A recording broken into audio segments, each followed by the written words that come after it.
Nous sommes au-dessus du bassin d'Arcachon, dans une première mondiale, un vol avec 2 avions qui utilisent un pétrole très particulier. Ce que je vous propose dans cette vidéo, eh bien, c'est qu'on monte dans cet avion qui est juste devant, là je suis en colonne derrière lui, qu'on aille tester ce fameux VL3 à train rentrant et que l'on en apprenne un petit peu plus sur son moteur qui nous réserve quelques surprises.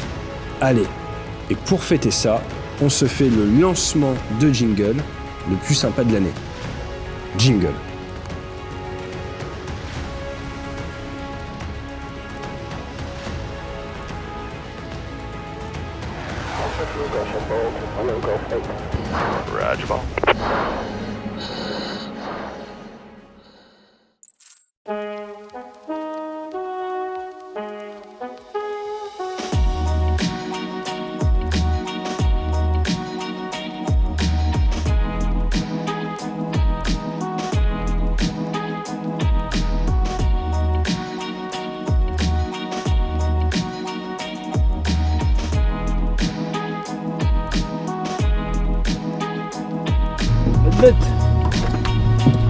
C'est pas souvent que je monte à droite dans celui-là. Ouais, c'est pour ça que je te demandais.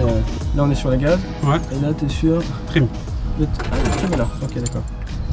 Ça marche. Ok. Et ensuite, juste petit tour. Master switch, landing light, strobe light, nav light, fuel pump. Ok. Le train, petit truc à la con, quand on met le contact, on vérifie toujours que le train est en bas.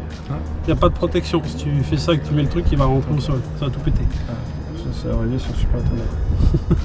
Voilà, là il y a ce qui est vérification de fonctionnement de l'injection, on en reparlera plus tard. Ouais. Donc réservoir gauche, le retour se fait dans le réservoir de gauche, donc quand c'est beaucoup plein, on part à gauche. Lane A, lane B, donc les 2 lignes d'injection, et puis la lane B, et puis on peut forcer en lane 1. Eh ben, parfait, donc là si on veut partir faire un vol local, ça commence par quoi? Bah déjà parking brake, pour pouvoir mettre en route. Il faut appuyer dessus quand on tire? Standard. Ok. Fuel pump 5 secondes. 5. Les 2 magnétos. 1 et 2. 5 mm de gaz. Ok. Et on démarre à la clé tout à gauche. Personne. Tu le mets à combien? 2000 tours? Tac, fuel, pression, tout est dans le vert, on a pas mal. Et il stabilise à 2003, très bien. Ok. Ouais, donc tout est bon. Pour décoller, on mettra 5-6. Donc la prochaine étape. Bon, enfin, on n'avait rien, on y va. Eh ben, ça me plaît. Ça va plus vite qu'un rafale en alerte. Alors, on va mettre un tout petit peu de gaz et on va tester les freins. Ouais, ça a l'air de freiner. Personne à droite. On roule pour la 07. On est cohérent. Donc, au niveau du décollage, on est sur... tu commences à tirer sur le manche à combien à peu près? Tu laisses le manche neutre à 80 et il commence à se lever tout seul. Ok. En termes de limitation vent travers, on est sur combien avec ce genre de machine? Le manuel pilote il dit 25 nœuds. 25 nœuds, ok. Et donc là, tu as en gros traversé la France et tu as consommé combien de litres pour traverser la France? 55 litres. 55 litres pour faire, tu as fait 600 bornes. Ouais, un peu plus, hein, parce que quasiment la frontière suisse, ça fait un bout. Alors, parking brake, on garde toujours les pieds sur le frein, ça t'empêche pas d'en rajouter si jamais il part. Pas de souci. GC moteur sur 4000 tours. 4000 tours, on va afficher ça. Alors, c'est 4000 tours. Alors maintenant, en plus de la checklist normale, il y a travailler les lignes de l'injection. Ouais. Donc on va tester la ligne B. Donc on passe, c'est ça la petite surprise. C'est ça. On a une version tuning spéciale, beaucoup plus mieux. Et ça devient rouge. Donc on voit que c'est passé, ça a changé de ligne, on voit bien le voltage changer. Oui, tout à fait. Voilà. Et là on va appuyer sur force A. Et donc là ça va repasser sur... effectivement. Donc ça ne relève pas de ce bouton. On a toujours l'autorité de revenir sur A. Sauf si, par exemple, regarde là, t'es en A, force A. Je tire le breaker de lane A, le moteur s'arrête pas. Là, il est passé en B. Okay. Voilà. Et là, quand j'ai remis le breaker, il faut que le truc revienne. Donc, le danger du jour, c'est les périlavières. On fait attention à ces blocs-là, qui ont plutôt tendance à piquer du nez qu'à monter. Et on va juste s'assurer que toute notre nave est bonne. On est piste 07 et ça paraît effectivement cohérent. C'est bon pour toi? C'est ok pour moi. Et puis au sol et on y va. Allez, gaz. la puissance, on a 5007, 5008, on a le bladin qui est vivant.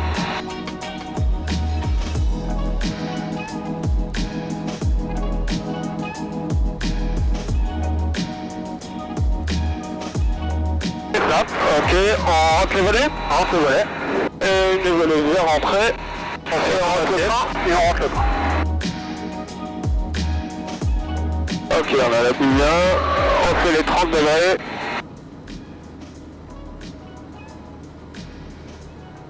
Train rouge toujours. Et c'est rentré. On va y mettre les landing lights quand même. Hop, ouais. Trim vers l'avant. Et on arrive à 1000 pieds. Ok. Ok, donc on a devant nous le point whisky qui est sur la droite et Sierra Delta qui est juste là. Ah, c'est très très fin, c'est sympa hein. Ok. Pour l'instant on a une VNE de 305 km/h parachute. La structurelle est plus élevée. D'accord.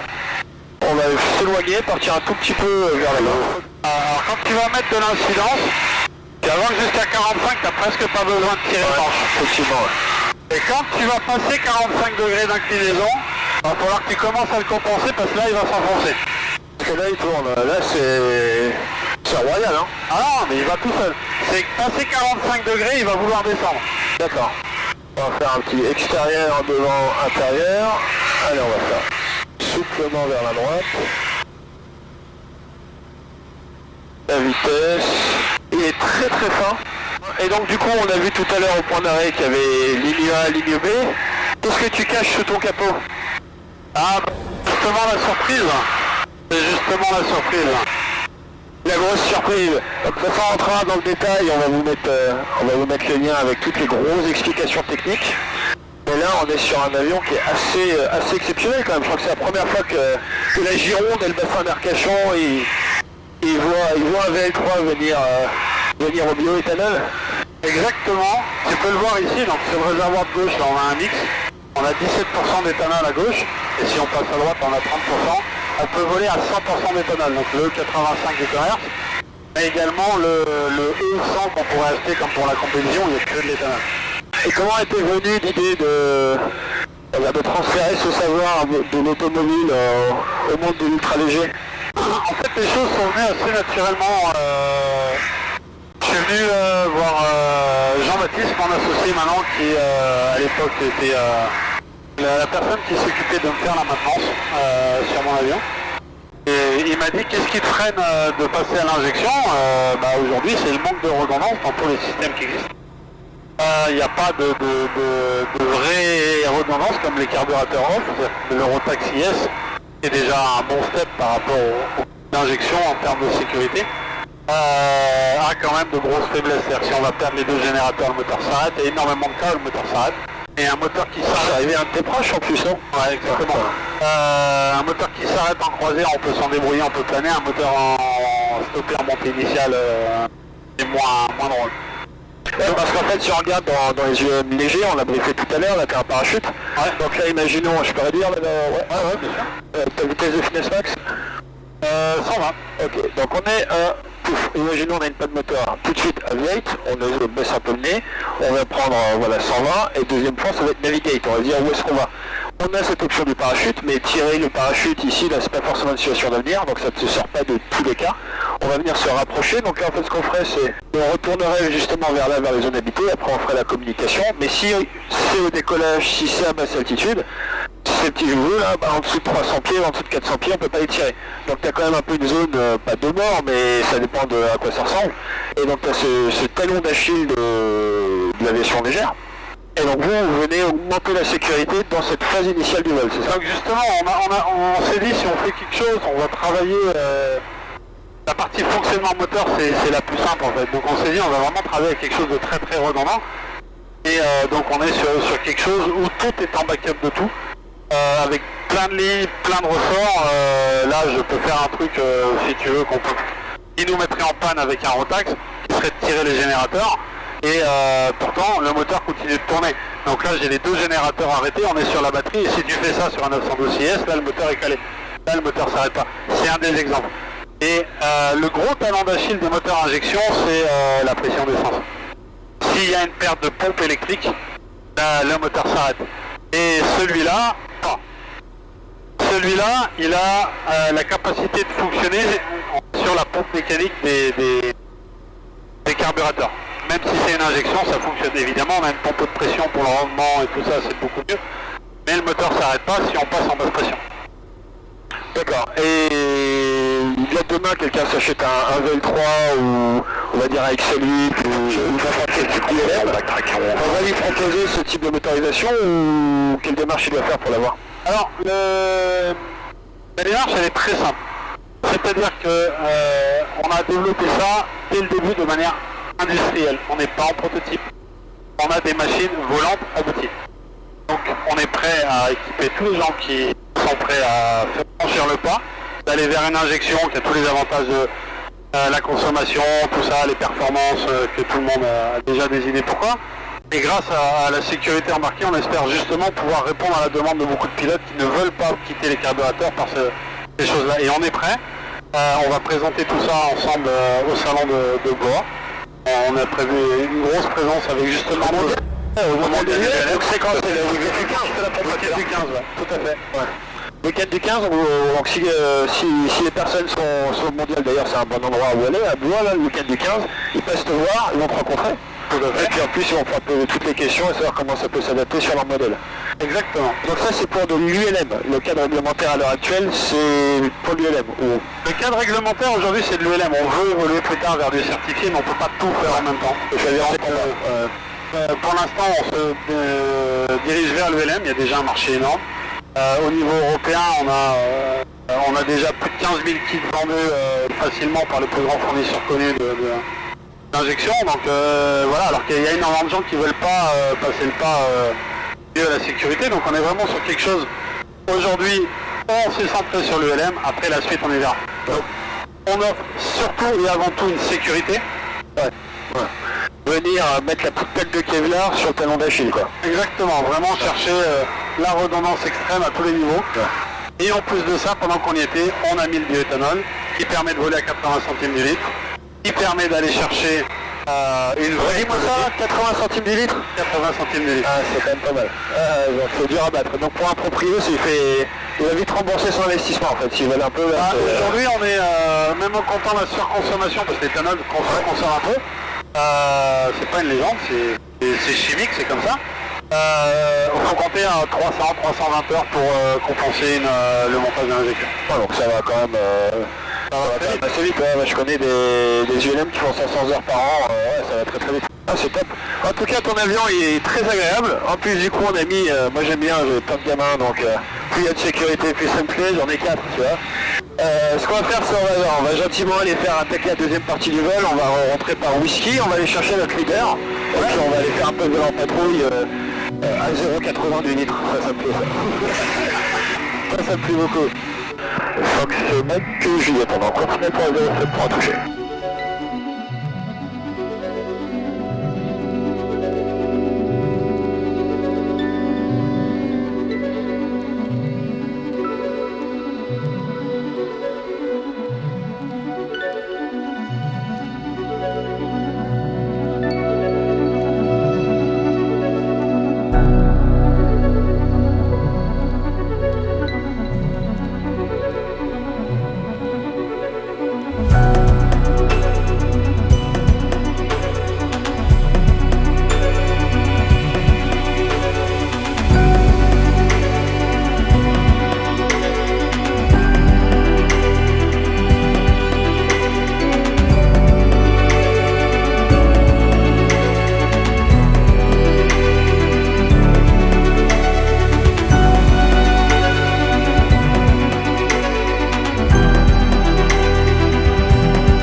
Je n'avais jamais piloté de VL3 et je dois vous dire que c'est un aéronef, un ULM extrêmement agréable aux commandes et à très très haute performance, de quoi ringardiser, je suis obligé de le dire, nos bons vieux DR400 d'Aéroclub.